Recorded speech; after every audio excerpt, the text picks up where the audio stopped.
इतनी बिगड़ी हुई तबीयत के बावजूद तुम्हारे चेहरे पर लाली आ गई है। ये अपने पोते के आने की खुशी में है या कुछ और क्या हो सकता है? मेरी जिद तोड़ने की, मुझे झुका देने की खुशी भी तो हो सकती है। लेकिन देखना यह है कि कुणाल आता भी है या नहीं। आपको इस बात का शक है? वो आएगा, जरूर आएगा। यही तो मैं देखना चाहता हूँ कि वो अपने दादा का पोता है या दादी का। मतलब भी उसके आने के बाद ही पता चलेगा।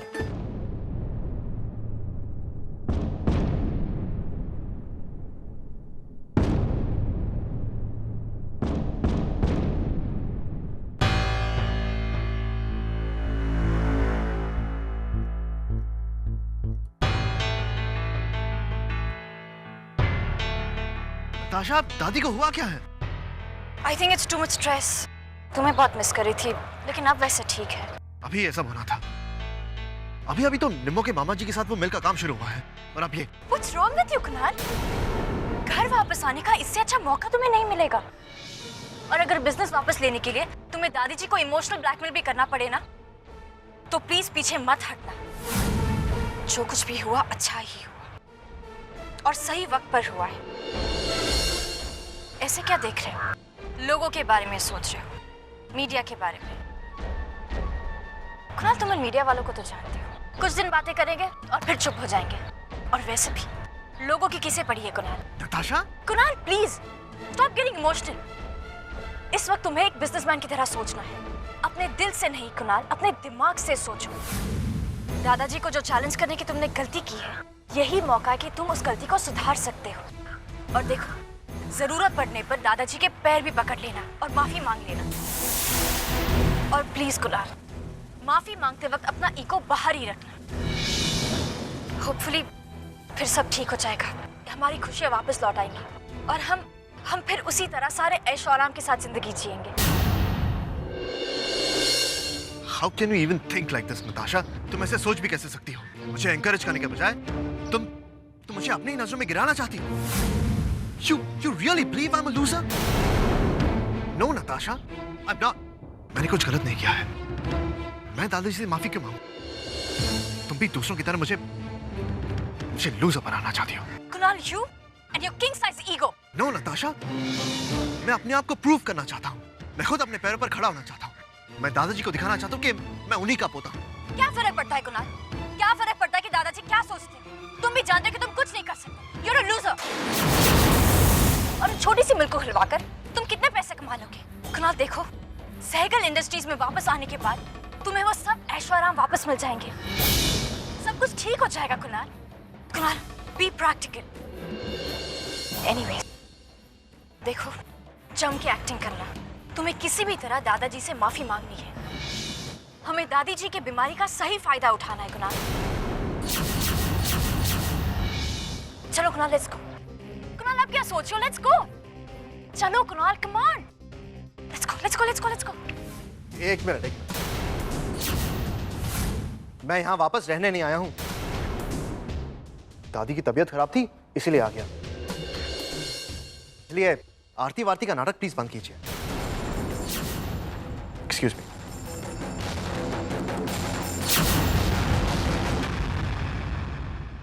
दादी,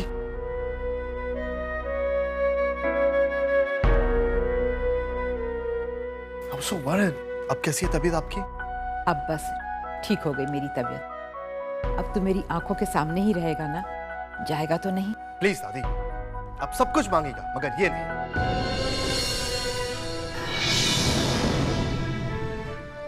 मैं इस घर में वापस रहने नहीं आया हूं।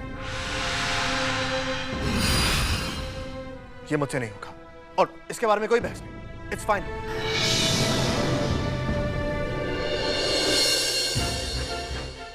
एक्सक्यूज मी, तुम दोनों यहां क्या कर रहे हो? तुम्हारी हिम्मत कैसे हुई मेरे परमिशन के बिना इस घर में कदम रखने की? I mean, तुम ही तो मेरी फैमिली हो, माय रियल फैमिली। मेरी जिम्मेदारी, और मैं मेरी जिम्मेदारी किसी पर थोपना नहीं चाहता। कुणाल, ताना मत मार। वो तो प्रीत की तबीयत खराब थी। पता है, पता है। अगर दादी की तबीयत खराब नहीं होती तो आप बुलाने कभी नहीं आते। कुणाल, क्या ये वक्त ऐसी बातें करने का है?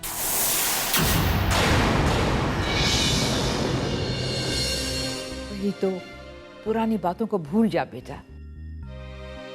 जो हुआ सो हुआ। नहीं दादी, पहले मुझे अपने आप को प्रूव करना होगा, वरना कुछ लोग तो मुझे यहां लूजर समझते हैं। और आप ये नहीं चाहेंगे ना? ना बेटा, कभी नहीं। तो प्लीज मुझे वापस मत बुलाइए। दादाजी को लगता है कि मैं अपने बलबूते पर कुछ बन नहीं सकता। वो गलत सोचते हैं और यही मैं साबित करना चाहता हूँ। तुम चाहते हो कि मैं ऐसे ही रहूं, रो रो के? मैं तो चाहती हूँ कि बस तुम मेरी आंखों के सामने रहो। तुम चाहो तो प्रीत के लिए वापस आ सकते हो कुणाल। नो थैंक्स दादाजी। दादी, आपको मेरी खातिर मेरे बिना जीने की आदत डालनी होगी, वरना मैं सर उठाकर इस घर में वापस नहीं आ सकूंगा। लेकिन बाबूजी, आप दोनों की ईगो की वजह से मम्मी जी को इतनी तकलीफ हो रही है, ये कहाँ का इंसाफ है? जानता हूं, लेकिन कुछ पाने के लिए कुर्बानी अपनों को ही देनी पड़ती है। और तुम दोनों, तो मैं इस गलती के लिए कभी माफ नहीं करूंगा मैं। हाँ कुणाल, I mean, तुमसे मुझे बात करनी है। वो इन यारों के सामने बात करना ठीक नहीं। तुम बाहर चलो, बाहर चलो, चलो। दादाजी, मैं बस 2 मिनट में आई। मैं यहाँ क्या करूँ? मैं भी आती हूँ। देख लिया अपनी जिद का नतीजा। अब भी मान जाइए। मुस्कुरा रहे हो, खुशी हो रही है क्या? हाँ, बहुत ज्यादा। क्योंकि कुणाल ने साबित कर दिया है कि वो अपने दादा का पोता है। आपका पुत्र मर जाएगा लेकिन झुकेगा नहीं। ये घर है, जंग का मैदान नहीं।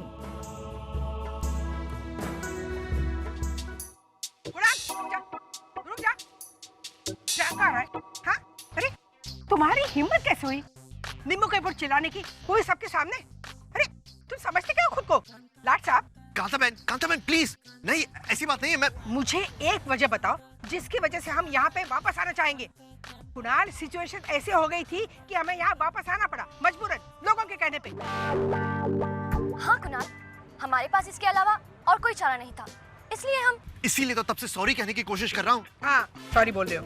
लेकिन ये कांता बहन किसी को बात करने दे तब ना। Now what? I don't want to stay here. मुझे यहाँ नहीं रहना। मेरे पास एक आइडिया है जिससे तुम दादी की नजरों के पास भी रहोगे और इस घर में आने की जरूरत भी नहीं पड़ेगी। क्या? दादाजी, मेरे पास एक उपाय है जिससे ये सारी प्रॉब्लम्स ही सॉल्व हो जाएगी और कुणाल की सेल्फ रिस्पेक्ट पर कोई आंच भी नहीं आएगी। अच्छा, वो क्या? वो हम आउट हाउस में रहने चले जाएंगे। लेकिन पुत्र, पता है आप क्या कहने वाले हैं। मुफ्त में नहीं रहूंगा, बकायदा रेंट दूंगा और ऊपर से कुछ पैसे भी दूंगा। Depreciation for the furniture and other things in the house. fair enough. Fair enough? और अगर किसी को, यानी दादी को या और किसी को मुझसे मिलने का दिल करे तो आ सकते हैं। अरे वाह, यानी मुझे भी आने की परमिशन है। Very good. सोचता हूँ कि जब तुम इतनी दयालु दिखाकर सबको घर में आने का परमिशन दे रहे हो तो मैं भी तुम्हें इस घर में कभी कभार आने की परमिशन दे ही देता हूँ।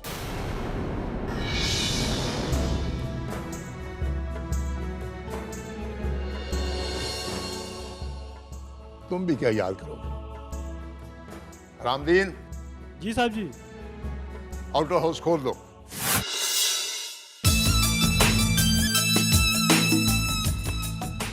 रा इतना बड़ा घर, मेरे को तो मालूम ही नहीं था कि निम्मो की शादी इतने बड़े घर में हुई है।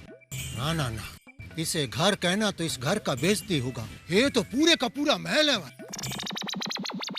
हाँ मामा जी, आपकी बेटी की शादी तो इस महल में ही हुई थी, मगर अब वक्त बदल चुका है। इस वक्त हमें वहां चलना है।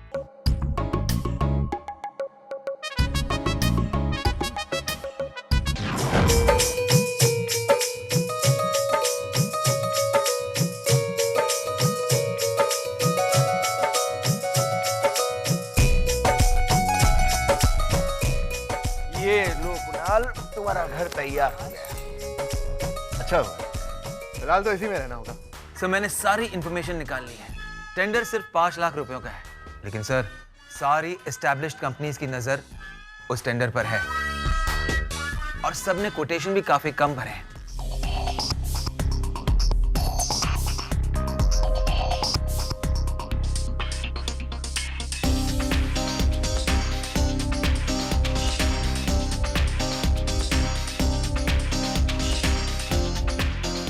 मामा जी, शायद हमें थोड़ा वेट करना होगा। अच्छा ये बताइए, हमारे मिल में इस वक्त रॉ मटेरियल कितना होगा? 60-70 लाख का होगा। और यही तो प्रॉब्लम है बेटा, कि इतना सारा रॉ मटेरियल तो कोई खरीदेगा नहीं ना। अगर हमें ये प्रोजेक्ट मिल गया तो हम इस रॉ मटेरियल को यूज कर सकते हैं। इनफैक्ट हमारे बहुत सारे पैसे बच सकते हैं। आपके मिल की कंडीशन कैसी है? बेटा चालू करने में 3-4 दिन तो लगेंगे, क्योंकि काफी दिन से बंद पड़ी है ना। और फिर प्रॉब्लम भी यही है कि हमारे पास मैन पावर नहीं है। मिल को चालू करेंगे तो कैसे करेंगे ना। मामा जी, ये तो सीरियस प्रॉब्लम है। हम सिर्फ रॉ मटेरियल के साथ मिल शुरू नहीं कर सकते, बाकी सारे कॉस्ट्स होते हैं, लेबर, अकाउंट्स, मार्केटिंग। बिना इन सब चीजों के हम कॉन्ट्रैक्ट के लिए भी कैसे अप्लाई कर सकते हैं? और कोई रास्ता है? बेटा ये कॉन्ट्रैक्ट हमें एक बार मिल जाए ना, फिर वापिस मुड़ के देखने की नौबत ही नहीं आएगी बेटा। पता है मामा जी, लेकिन अब क्या करें? मुझे तो कुछ समझ में नहीं आ रहा। एक टाइम था जब मैं 100 करोड़ से कम के नीचे एक प्रोजेक्ट को देखता भी नहीं था, और अब इस प्रोजेक्ट को तो छोड़ना पड़ेगा हमें।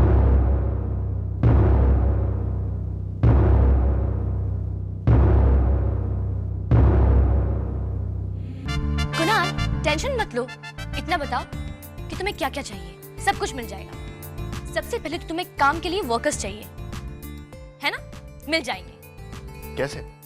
मम्मी, आपके साथ जो वो सारी औरतें सिलाई सीखने जाती थी, वो कहाँ है? है ना, वो सब यहीं पे है। हाँ, और फिलहाल कोई काम भी नहीं कर रहा है, तो उन्हें तो काम चाहिए। और जानते हो, जब तक कॉन्ट्रैक्ट नहीं खत्म होगा, हमसे पैसे भी नहीं लेंगे वो लोग। लो कुणाल, तुम्हारी पहली प्रॉब्लम तो सॉल्व हो गई। अब बताओ क्या करना है? दिस इज गुड, ये तो ठीक है, मगर हमें और चीजों की भी जरूरत है निम्मो। मटेरियल्स के लिए ट्रक्स, अकाउंट्स के लिए लोग। अरे ये सब तो मामा जी हैंडल कर लेंगे। मामा तो पहले यही करते थे ना? हाँ बेटा, ये तो मैं देख ही सकता हूँ ना। गुड, ये भी सेटल हो गया। अब बचा डिजाइनिंग का काम।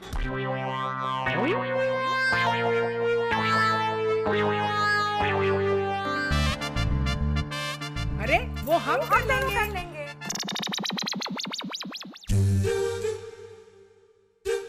आप लोग कुणाल, क्या तुम भी? अरे 2-4 डिजाइनर के ड्रेसेस क्या पहन लिए, इसे लगता है हमारे पास कोई टैलेंट ही नहीं है। कुणाल, तुम्हें क्या लगता है कि डिजाइनर के कपड़े कहाँ से आते हैं? हमारे जैसे छोटे छोटे बुटीक से आते हैं। हाँ, तुम्हें नहीं पता। ओके ओके ठीक है, डिजाइनिंग का काम आप लोग ही संभालिएगा। अब खुश? हाँ, अब एडवर्टाइजिंग एंड मार्केटिंग। उसके लिए मैं हूं ना। भाई आई एम देयर। ये डिग्री किस दिन काम आएगी जो मैंने मार्केटिंग के लिए की है? Good, very good. लेकिन मेरी एक शर्त है।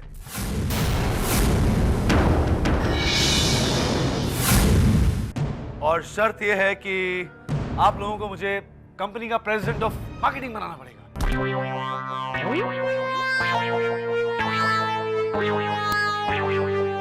लो कुणाल, तुम्हारी आधी से ज्यादा प्रॉब्लम तो मैंने ही सॉल्व कर दी है। अब तुम कंपनी संभालो और मैं कोऑर्डिनेशन देख लूंगी। Nimmo is absolutely right. मुझे लगता है अब उम्मीद की किरण दिखाई दे रही है। अंकल, मुझे आप लोगों की भी जरूरत है। अगर आप लोग मिल को मैनेज कर सकते हैं और अकाउंट संभाल सकते हैं तो I'm sure ये कॉन्ट्रैक्ट हम ही हासिल करेंगे। बेटे हम तो हर तरह से मदद करने के लिए तैयार हैं। हाँ कुणाल बेटे, तुम बस बोलते जाओ। मामा जी, आप इस कंपनी को सबसे अच्छी तरह जानते हैं। मैं चाहूंगा कि इस कंपनी की ओवरऑल फंक्शनिंग आप ही संभालें, क्योंकि आपके बिना ये कंपनी नहीं चलेगी। मेरे बिना तो शायद इस कंपनी का गुजारा हो जाए, लेकिन तुम्हारे बिना इस कंपनी का गुजारा नहीं होगा बेटा। बेटा मैं हर कदम पे तुम्हारा साथ देने के लिए तैयार हूं, क्योंकि मुझे पूरा यकीन है कि तुम इस कंपनी को बहुत दूर तक लेके जाओगे बेटा। थैंक यू वेरी मच बेटा। थैंक यू मामा जी, thank you very much and best of luck to all of us. And के तुम मेरे साथ रहोगे, लेकिन इस वक्त मैं तुम्हें कुछ पैसे नहीं दे सकता। सर मैं आपके साथ पैसों के लिए काम नहीं करता। थैंक्स अगेन के। बस अब सिर्फ एक चीज मिसिंग है, हमारे प्रोडक्ट के लिए एक beautiful model.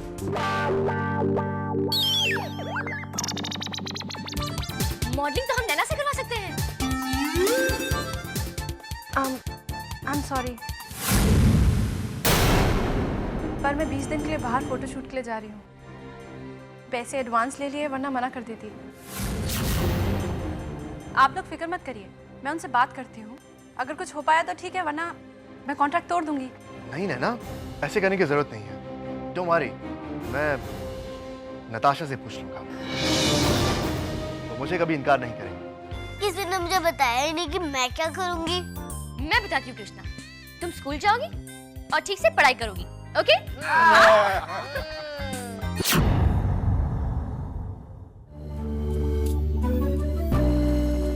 Very nice office Natasha, very nice Kevin.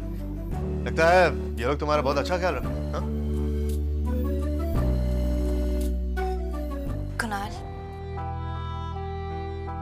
Kunal, मैं जानती हूँ कि तुम्हारे इस कंपनी के साथ कुछ डिफरेंसेस हैं, इसलिए तुम लोगों ने इनके साथ कभी बिजनेस नहीं किया।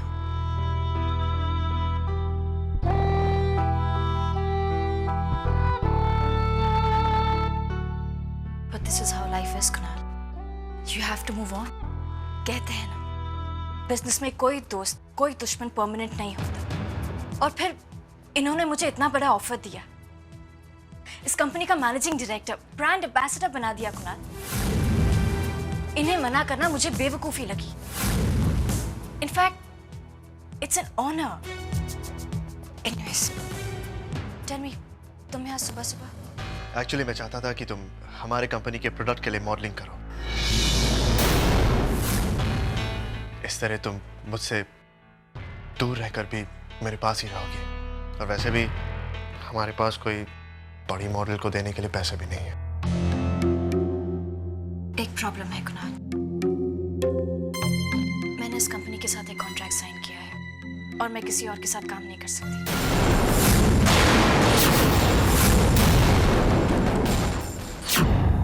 लेकिन नताशा, मैं तो बस। कुणाल, जो भी हो, काम काम होता है, और ये मेरे काम की शुरुआत है, और मैं शुरुआत में कोई कॉम्प्लिकेशंस नहीं चाहती। I can understand. आखिर तुम्हारे रेपुटेशन का जो सवाल है। कुणाल, तुम मेरी बात का गलत मतलब निकाल रहे हो। नहीं नताशा, मैं गलत मतलब नहीं निकाल रहा हूं, सही समझ रहा हूं। देखो कुणाल, अगर तुम्हें पैसों की जरूरत हो तो बस नताशा, तुमने मुझे बहुत छोटा फील करवा दिया। अब और नहीं।